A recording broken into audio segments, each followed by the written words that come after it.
This evening we're going to hear about a specific event in World War II, and the term mystery is in the title because there is some mystery about it, the mystery of the Lady Be Good bomber plane. Don Samford has taught history in the social studies department at different high schools, and I think most of his career in Eureka. He's active in the World Affairs Council and likes to travel and enjoys keeping up on new history that he learns. He's taught psychology, sociology, and economics and various things in social studies departments. When he used this story in a class, this is when he got interested in researching more about the Lady Be Good plane. So he's here to share that with us tonight, and interestingly, I didn't realize this, but he has the local connection of a Eureka person being a crew member on the Lady Be Good. So we're going to hear from Don Samford. Well, I know this is a tough week to do a presentation, so I appreciate you coming out, and I hope anybody here that went through a difficult stretch in there that our prayers and thoughts are with you as well as everybody in the community. So Eureka certainly sends its prayers and thoughts over as well. We have a lot of them that have been coming over trying to help, and we have got so many people, obviously that know each other and related to each other across the towns, which is the nice thing about small towns. I grew up 2.5 hours southeast of here, near a little town called Marshall. Although my running joke is I was born in Paris, but we lived in Scotland. And then I add Illinois, and it kind of takes away all of the fun from it. But But yeah, this is, and it's kind of difficult to talk about a tragedy like this tonight, but as individual I met here earlier, we were saying it's also a profile in courage, and it is an incredible story, even though it doesn't have, the happiest of endings to it. And yeah, I will mention right off the bat, Sue is a member of the Peoria World Affairs Council, so I always like to put in a plug for them, because I do a lot of presentations on varieties of topics, and we have the Turkish Consul General coming December 5th to speak, and if you're interested, you can get a hold of me. I can't remember where we're at now. I think we're at Bradley. And in March 8th, we're having a conference on cyber security. And I just got back from Washington, D.C. a week ago for a conference out there with the World Affairs Council of America, and I have the privilege of being a national board member. And we hopefully might be getting a couple of speakers out of there. It's a topic that's way broad, but will hopefully inform people a little bit more. Obviously, with a historical society, it's always a thrill. I've always had a love of history. My dad was in World War II. I don't know, since I could start reading, those were the kind of books I latched onto and read, and I've always had a curiosity. And now that I have a chance, my wife Cindy's here, we've had a chance since I retired from Eureka in 2007, we've been traveling to a lot of countries. And one of these, since tonight is on a World War II situation, we were going down the Rhine River, and I told the captain, you make sure you let me know when we're getting to the Remagen Bridge. So he did, and I was ready. I'm taking pictures, thinking I'd never be there. I read all the stories, the movie, everything with the bridge. And then we had a speaker, Ambassador Kimmett, was here about a month ago, and was coming into the airport. I picked him up, and he goes, "What's Wayne Downing here at the airport? What's the deal?" I said, "Well, he's from Peoria." He goes, "Oh, I didn't realize." He says, "Well, Wayne and I were good friends. In fact," he says, "my dad was commanding a unit just real close to where Wayne's father was killed by a sniper near the Remagen Bridge." And so then he was telling me, stories, and he and Wayne commanded units in Vietnam and so on. But he was, very impressed, and that the honor was given to him. So when we talk about Sam Adams being from Eureka, it's always kind of amazing how you start to get all these different connections, and a lot of times it comes right back to our own area here. So we have quite an incredible legacy. I will start though with Sam Adams, since you've mentioned that. He was a tail gunner on the plane, and when I started teaching this in 1973, I believe it was, at another high school east of Bloomington, I found the story captivating, but I didn't know anything about Eureka. Yeah, Eureka somewhere. Well, then in 1978, I got the job at Eureka High School, and so when I start using the story there, wow. Well, I've had some students that were relatives of Sam Adams, and a few of them had never heard the story. And they go, well, that's my uncle, or or somebody else would say, well, yeah, my dad was saying, yeah, they were friends, and we had a janitor that was friends with the family. And so all of a sudden this starts coming up, and so it's been exciting to be able to do this presentation then with that connection. And let's see here, I knew my buttons weren't going to work. And I'll try to get out of your way here some. Oops, okay, reset. Nope. It's been wanting to be ornery with me, so we'll see if we can get it going here. Not exactly sure why it wants to do this. It should let me go. There we go. All right. Whoop. All right, here we go now. We're going to start the story when the plane was discovered and the news reports come out. And in 1958, we have an oil company. I know this sounds surprising that an oil company would be exploring for oil, like there'd be a need for it. But the oil geologists reached the site of a bomber. In fact, they discovered an air sighting, and then in 59, they find the bomber, and they're extremely surprised what they find there. They'd seen it from the air. Thought, well, okay, it's just a crash like anything else. It's weird. It's in the middle of the Sahara Desert. I don't know what a bomber would be doing out here. Well, the plateau was flat. It was very hard. It was hot and dry, and it provided for perfect preservation. And there was some crash damage. You'll be seeing some pictures of that here shortly.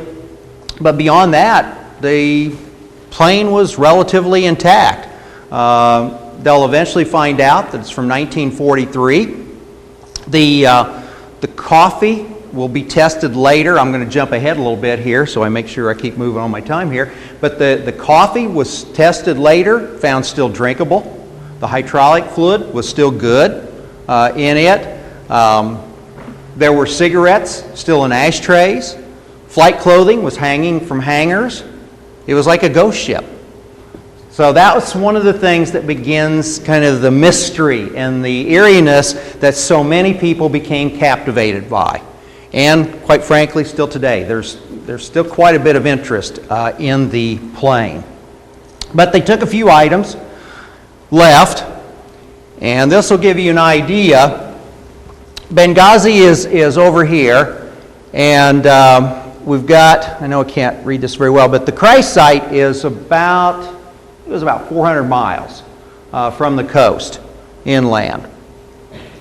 So this is where the real mystery is as we start to get the information to the military.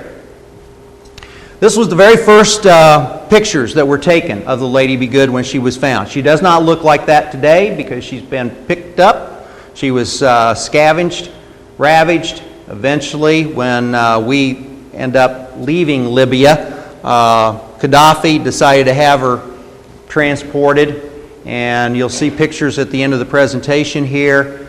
I haven't been able to really get much information since the uprisings in Libya, but she was sitting in a yard in Tripoli, and she's in really bad shape, just really kind of pieces. But you'll see here, broken a little bit here back in the tail. But what they'll figure out is propellers were going when she came in. So she came in, they assumed, on her own, and bellied in. Once again, adding to the mystery, what happened here. You can start to see the tracks of the vehicles here because before they got there, of course, everything had just been swept.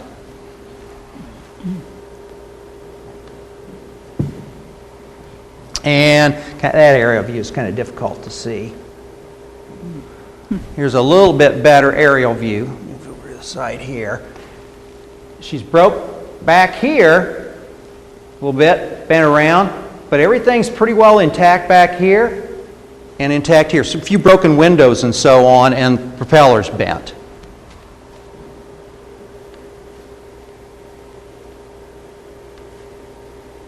And a little bit closer up, I'll get out of your way here so you can see. But a little bit closer up view, it's a little blurrier, but coming in. So this is again where we start this story. Now they're going to get the information. Let's see here, I got a lot of pictures that I found here. Let me move on here. Here we go. They get this information to the Air Force, and they go back through the records, and they find out that the Lady Be Good's crew were these individuals here, and of course here we have Samuel Adams, Staff Sergeant, and he was the tail gunner on the Lady Be Good. They were declared missing in action, and the story is going to start to unravel. Also, here's a picture of the crew, and I'm going to pass the sheet around here in a minute, and Sam Adams is the one right back here.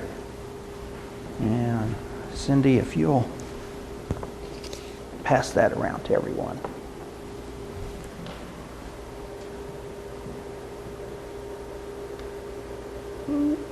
Coming back here. And there are a few photos of them having fun. All right, what they eventually find out is the plane had been on its way to Naples for a bombing run from Suluk Airfield near Benghazi. One of the things that is going to evolve out of this story is this was a rookie crew and it was a new airplane. The airplane had been shuttled over.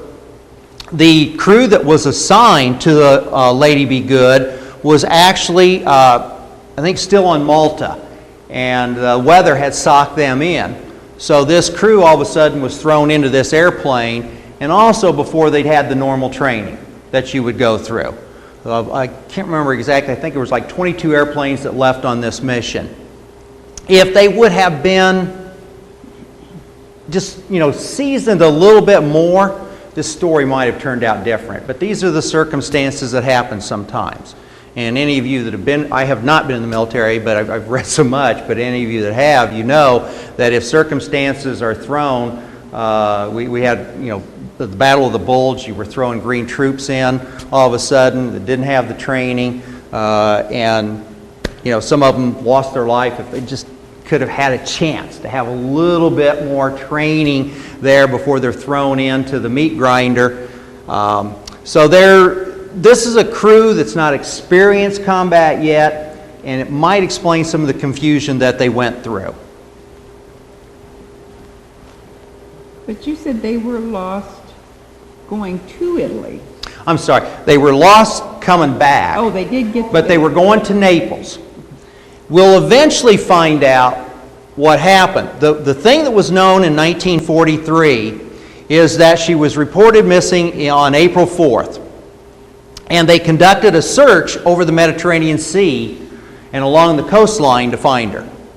She's the only one that didn't make it back of the planes that left. Most of them had to turn around because of sand taking off. There was a sandstorm, so their engines got clogged.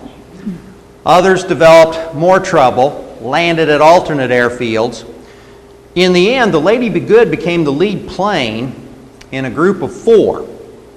Then those got separated. And the Lady Be Good, as I said, we'll find out later from diaries that were eventually discovered a little bit more to what took place. A lot has to be speculation, however. And we know that they dropped their bombs on the way back somewhere. They have alternate targets, but nobody ever saw it after the 4 split up, and then it was kind of like everybody for yourselves to get back to Suluk Airfield. Well, when she's finally found then, in 1959, it's like, what's she doing in the middle of the Sahara Desert? She went down in the Mediterranean. I mean, that's the only thing they could figure had happened. Why would you be, 300-400 miles into the Sahara Desert, going the complete opposite way from where everything had taken place? Well, they sent out a C-47 with some, and my dad was a crew mechanic on C-47, so those are dear to my heart. And as I said, they were in a state of disbelief themselves. They couldn't believe what they found with the good shape that she was in. Let's see if there's any. Oh yeah, there was even packs of gum, emergency rations were in there. As I said, the oil was still good. The instrument panels were still in pretty good shape. Looking at them, a little bit broken glass and so on. And the radio still worked, which adds to the mystery. You got a working radio. The tires were undamaged and still inflated. So again, you're talking, 15, 16 years on this. However, parachutes were missing and Mae West life preservers. That leads them to believe the crew thought they were over water. It wasn't on autopilot, and the fourth engine and propeller was the one that was still running. The others had run out of gas, and so it's the one that takes the beating and kind of causes it to spin a little bit and break off the tail section. Well, again, it's going to take finding pieces over really an extended period of time for this story to come together. The weather, it's 130 degrees during the day, and it's below freezing at night. Now, that's what this crew would have gone through. I mean, it was the same weather conditions. And so these guys began, there's no way they could have survived very long with it this hot. They began wearing their pajamas all day long because it was so hot. They could only work so long trying to, check out all the equipment in there. And then in the search, they ended up looking like Bedouin nomads, really, because now they began to understand why they wear the things they do, to get air through and to feel more comfortable. And a couple of good close-ups here of the aircraft. And there's pictures. I won't take time to go through everything here. But, guys are sticking their heads out of the top while they're working on it. So again, spending a lot of time there, added to the eeriness of it.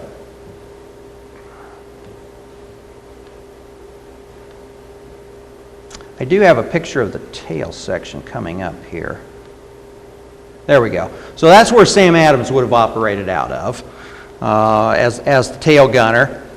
And I wish there were still pieces of that left. There is nothing left from the last pictures I've seen of where it is in Tripoli. And Junius Rodriguez, who is a history professor over at Eureka College, and I have talked for years about trying to get something from the Lady Be Good and bring it to Eureka, but it's right now we're not having much success. All right, let's get to the story here. All right, while they're searching, they come across a British vehicle that have tracks left, and they'll eventually come across tracks that they identify as Italian vehicles. Now, they've got some experts here. They found 6 discarded life vests. Now, the survival experts said that they did not believe that the crew, given probably how much water they had, could not last more than a couple of days, and 25 miles would be as far as they could go. Other experts said in that kind of condition, 15 miles would be really it. 25 is more of where kind of unbelievable. A 7th marker, though, is found 40 miles from where the crew probably started walking. So they're thinking, wow, all right, they've got to be around here somewhere. They're searching the area, they come up empty. They did find the body of an Arab nomad and 5 of his camels. There was also some birds. I'm trying to remember here. Yeah, the estimated death of the Arab was about 75 years earlier on this. So this tells you about, the petrification. Now, when I say petrified, I don't mean they're looking real good. You've seen petrified mummies and so on. But you can make out, oftentimes kind of like who people were and so on, and the skin weathered is still there. Well, they finally gave up. They couldn't find any bodies. They were really frustrated. Well, finally, in February 1960, a BP oil team found 5 bodies, and they were identified as 5 of the crew members of the Lady Be Good. And with this group of bodies, they found a diary from Lieutenant Toner. And it tells how these 5 stopped in this location, which was 60 miles. Well, it turns out it's going to be, they'll find out where they bailed out. Turns out it's 65 miles from the bailout spot. And we're going to find out that they had, I think, a canteen full of water for all 8 of the crew members. So, and we're going to find out one's going to be missing out of this particular group. Then later on, they discovered 2 more bodies that were 21 more miles into the Sand Sea of Coloncio. So we found 7 of the bodies. There's 9 in the crew. All right. So we've got. They're going to find the bombardier, or I'm sorry, the navigator later. He died bailing out, and so he died on impact. The one that they haven't found, they actually think was found earlier, and if I have time at the end, I will tell you what the speculation is on that then. And here we have the flags put over the bodies, and shows you how desolate and how barren everything is in that area. But that was their final camp. And let's. So they all parachuted out when they realized they were having trouble. Right. And I'm going to get to the diary here in a second, and then I'll tell you the story of what we think went on at that stage. We have Rip Slinger, 21 miles into the dunes past Hatton's group, and we have Shelley that walked more than 90 miles, and again, when they redid the mileage, pretty much it was around 100 miles. And they estimate that the last 2 guys probably walked that kind of mileage. I'm trying to remember, about 35 miles they estimate they walked with no water at all after they'd already been out there several days. So it becomes a remarkable story of stamina then. And I'll tell you a little bit more about more later on here. All right, for time's sake, let's go here. All right, Warka was found then on August 11th. His canteen still was 3/4 full.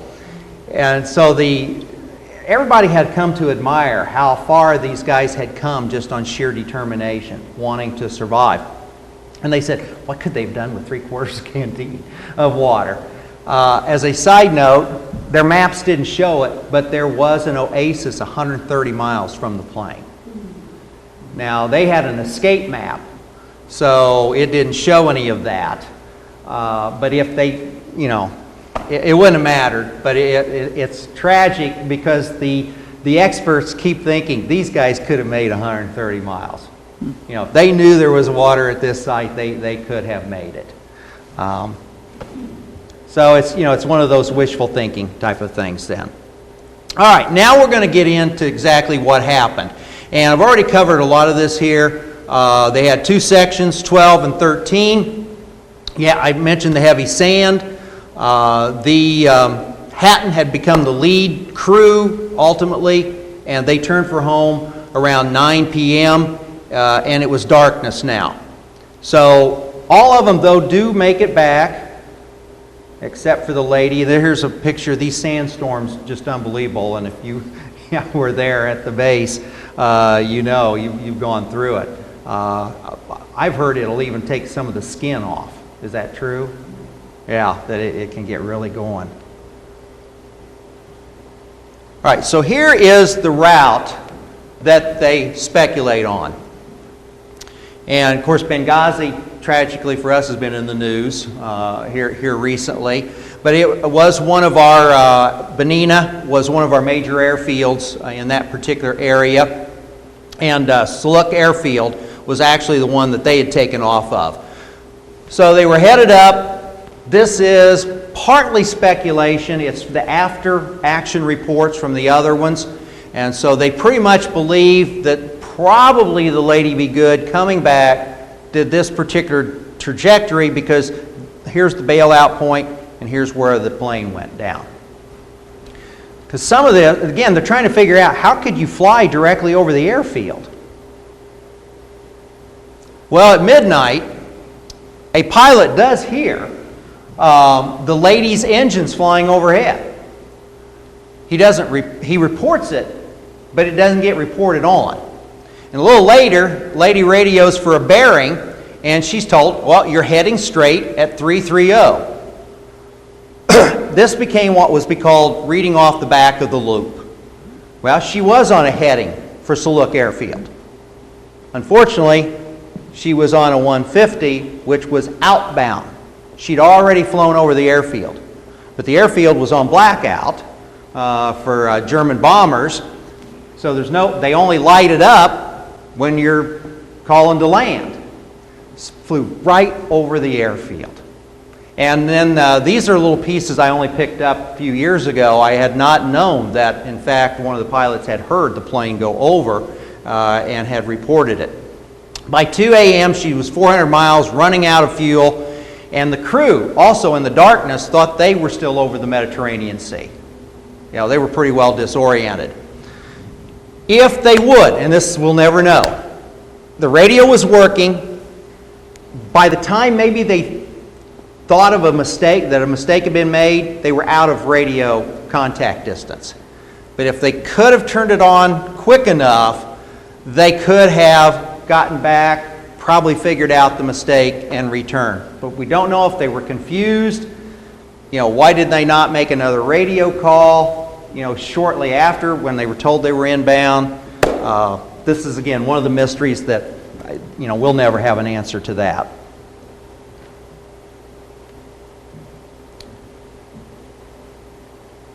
One of the other great mysteries is there is a Messerschmitt bullet in one of the engine cowlings.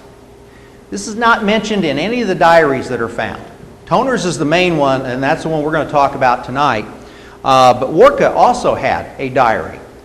And it leaves questions because he's asking questions when he's writing and trying to show it to one of his fellow crewmen. There was stuff going on up in the cockpit. But Toner doesn't mention being shot at by a Messerschmitt anywhere in there. But they had to be because there's a Messerschmitt bullet in the cowling. So something had to go on somewhere. That may have added to the disorientation that was going on. Now, Toner's diary will give us most of the details, though, that we need to know. And this shows you what it looked like. And let me find my diary here. And I'll just read a few of the excerpts out of it. It becomes pretty thin at the end. And let's see here. All right, let me take you to the last few days here. All right, I'll do the first one here. On Sunday, April 4th, 1943, he mentions Naples, 28 planes, which there was 25, so we're not sure about that one there. Things pretty well mixed up, got lost, returning out of gas, jumped, landed in desert at 2 in the morning. No one badly hurt, but we can't find John. All others are present. Then he mentions on Monday the 5th, still no John, walking, few rations, a half canteen of water. That's all they had, half canteen of water. They were doing 1 cap full per day. They mentioned the sun being warm, very warm. They were getting a breeze. Night was extremely cold and they couldn't sleep. They rested and walked. On Tuesday, April 6th, they rested at 11:30. Sun very warm, no breeze, spent PM in hell. No planes, rested until 5 p.m., walked and rested all night, 15 minutes on, 5 off. Now, they're expecting planes to search for them. And planes were searching for them. 400 miles to the north in the Mediterranean. You know, again, not knowing what had happened, the situation, and those guys up there doing everything they can to find this crew. And this crew's looking for those planes. And of course, they become upset because they never see planes. So why aren't they searching for us? And that's again one of the great tragedies that took place. On Wednesday, April 7th, same routine, everyone getting weak, can't get very far, prayers all the time. Again, PM is very warm, hail, can't sleep, everyone sore from the ground. Now, if you've slept outside, you know if you get roots and so on. Well, these guys, you saw what that sand, it's pebbles and grains, you're freezing at night. The agony that they had to be going through had to be almost unbelievable. How they endured it, I do not know. On Thursday the 8th, they hit sand dunes. Very miserable, good wind, but continuous blowing of sand. Everybody now very weak. The sand dunes had to be demoralizing because now all of a sudden you're shifting sand, you're having to climb up some stuff, and that probably is one reason they did a little shifting on direction. The eyes. And when they find the group of five in particular, well, they would find masks cut from parachutes or clothing, anything, to try to put over their eyes. Well, if you've had snow blindness, it's probably more likely in here. I know as a kid sometimes I'd be an idiot and go out, and boy, my eyes would get to hurting. But when that bright sun's hitting, it'll sear your eyes. So you had some of the guys going blind at this point. The eyes are extreme agony. They were going northwest. They knew their direction. On Monday the 9th, Shelley, Rip, and Moore separate. They try to go for help. The rest of us are all very weak, eyes bad, not any travel. All we want to do is die now. Still very little water. Nights are about 35, good north wind, no shelter, one parachute left. And of course they've been using the parachutes for a lot of different things. So they knew what they needed to take with them and what to discard and leave behind.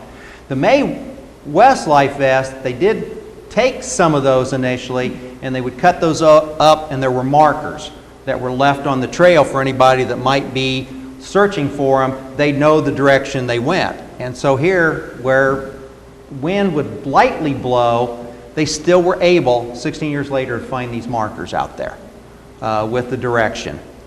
Sadly, too late. And then on Saturday, April 10th, still having prayer meetings for help, no signs of anything, a couple of birds, good wind, really weak now, can't walk, pains all over, still all want to die, nights very cold, no sleep.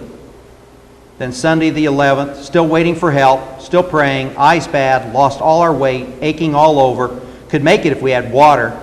Still a note of optimism. With all the pain and agony that they're going on, if we just had a little bit more water, we could do this. We could make it out. So just enough to put our tongue to. We still have hope for help very soon. No rest, still same place. And then Sunday, the 12th, his last entry. No help yet. Very cold night. And then that's the last. They died. As the experts said, you cannot believe the endurance, the will to survive, wanting to get back home. Sam Adams was the only one that was married with a child at the time. But for everybody else, it's moms, dads, parents, or girlfriends. There's still that huge desire. They were very impressed with the discipline of the crew, and they did everything they could have to survive. Hindsight, you could go back and say, well, maybe if they'd done this or that before they crashed. But after they bailed out and figured out their situation, it's textbook, of what you should do, setting your priorities, trying to figure out how to do things and so on. Ultimately, out of this story, there is some good. The Lady Be Good, because of the preserved parts, they were taken to study. And in fact, some of this was used for the space program. They knew if they could get a climate like that on the plateau in Libya, things would be preserved. So they began working on setting up artificial climates for equipment to be stored in or set in, and especially storage of older military equipment or scientific equipment now could be preserved and kept for long periods of time without it rusting out. So there was a lot of benefits that came out. And I think whenever we do a story like this, obviously that's one of the things there's got to be some meaning. These guys can't just have bailed out, did an incredible effort, way beyond what experts said, and then there's nothing out of it. So we get a little bit of a feel-good story with that. Now, I already mentioned the Messerschmitt fighter.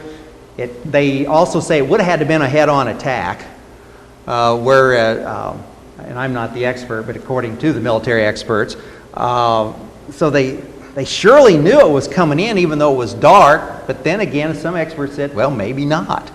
With it dark, that plane may have seen them, fired, and they're still working, trying to figure out what they're doing. So again, one of the great mysteries with no answer. Warka's notepad, in his diary, there's 3 questions. What's he beaching about? What's going to happen? And are we going home? So here we go back to the confusion in the cockpit. And the crew is trying to figure out what's going to be taking place. This crew, too, was one of the older crews. For those of you who know anything about Bomber Command, anything in the military, they like you 18 and 19. Partly because you're less likely to have had a whole lot of education to the point you say, now why are we doing that? 18, 19 are a lot better I'm ready to go, let's go get them. And it was just luck of the draw. It wasn't planned, but they were 22 to 26 years of age. That may have had something to do, with the will to survive, with family members, with thoughts. A little bit more mature crew, but we can still find examples, of 18 and 19 with incredible. I mean, the Bataan Death March was, I taught that as well, and have a ton of stories on that. Incredible what they did. But there might have been, the crew bonded a little bit better. I think probably because they were the older crew that was there. He was one of 3 married, but the only one with a son, and his son was on the way, so he never got to see him. Dorothy remarried. Michael was 16 when his father's plane was found. I am not... The last presentation I was told, and I don't know if you remember, Cindy,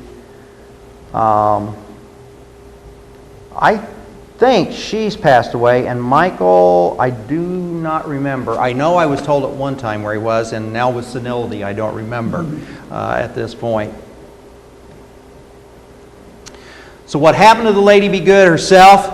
There are parts all around. Wheeler Air Force Base had a memorial. Unfortunately, when we were told to depart from there, some of the stuff was packed up. The Air Force Museum at Dayton, Ohio has an excellent memorial. And they have the engine that had the Messerschmitt bullet in it there. I think we were saying at Wheeler Air Force Base they had the propeller out in the front where you come in, and I'm going to give you a chance here in a second to talk a little bit about that. I think there's some stuff at the Quartermaster Museum. The only one of the individuals, I think it was Lamott, has anything in their hometown as a memorial. And it is a piece of the Lady Be Good that is there. Why did you say the rest of it didn't get brought out? At the beginning, you were explaining that. They decided we'll take what parts that we'll find useful to study, but we'll just leave. I mean, you're 400 miles in. Just leave her alone. I see. Well, as the story got out, people would come from Wheelis Air Force Base. Sometimes would hear the story go out. You had oil company people. Hey, let's go out and check this out. Out here. So you had people going and getting souvenirs off of it. And then finally Gaddafi reached a point that he ordered the whole thing just brought to Tripoli. And so what was left was brought back there. I think part of it too was a slap in the face of the U.S. You want anything now, you got to go through me. There's no way that you're going to go back to it. I think there's a part of me wishes she could have just rested where she went down, after have talked about this story for so long. Here's some of the pieces that were found. D.P. Hayes' bag, Warka, his first aid kit. There's an engine and propeller was brought back to the Air Force Museum. So you can see, again, any personal items were in pretty good shape. You know, let me a little bit of damage here or there or so on, and that again adds to the eeriness of it.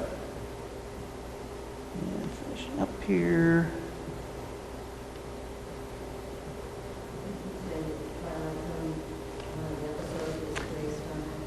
Yeah, there was a movie, Eight Men Out, I think was the name, and I don't think it was Twilight Zone, it was just a movie. Richard Basehart starred in it. He played a general who was turns out he was the navigator on a plane that went missing during World War II and was found in the middle of the desert.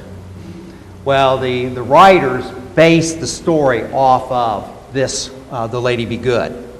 However, in that movie, you have the remaining 8 crew members are seen playing ball, running around, but it's their ghost. And they're waiting to be taken home. And it was the question whether the general, the navigator, made a mistake. And so he goes back, and Orca is blamed by some. And I think if you ever want to discuss it sometime in further detail, I don't think he should be blamed. I think it was a mixture of things. But they end up in that particular movie blaming Richard Basehart's character, and he has kind of a cleansing of the soul. And they find 7 of the bodies around there. They remove them, and as each one is picked up and removed, the ghost, they're talking to each other, and then all of a sudden they disappear. There's one, and he's all by himself. He's left. And they're picking up pieces of the plane. They pick up the tail section, and he had been crushed under the tail section. They find the body, and then he gets to go home. So that's how that movie played out. But there was a tie-in that was made to it. Here you see, while it's still in the desert, what happened to the tail gun section. They go ahead and strip the guns out, but some of this damage now is done later by just people looking for pieces that are going around. So she was really taking a beating. All right, and here she is in Tobruk. And you can see they cut her up into pieces and then just dumped her into, it was actually behind a police station. And somebody thought that we got a satellite picture and that it's still there today, even after the uprisings. Lastly, bad luck connected to the lady. This always adds to the story. But some of the salvage pieces that came out of the lady resulted in, went down, all on board were killed. There was others, like there was maybe one survivor, and it had maybe a hydraulic piece from the Lady Be Good that had been put in as a spare part for that plane. So then that story started to evolve. It's the bad luck of the Lady Be Good, and anybody that's got the pieces and so on. That's what's causing it, rather than there was actually a mechanical problem with it. Well, that adds to the mystery, the mystique of the Lady Be Good. And here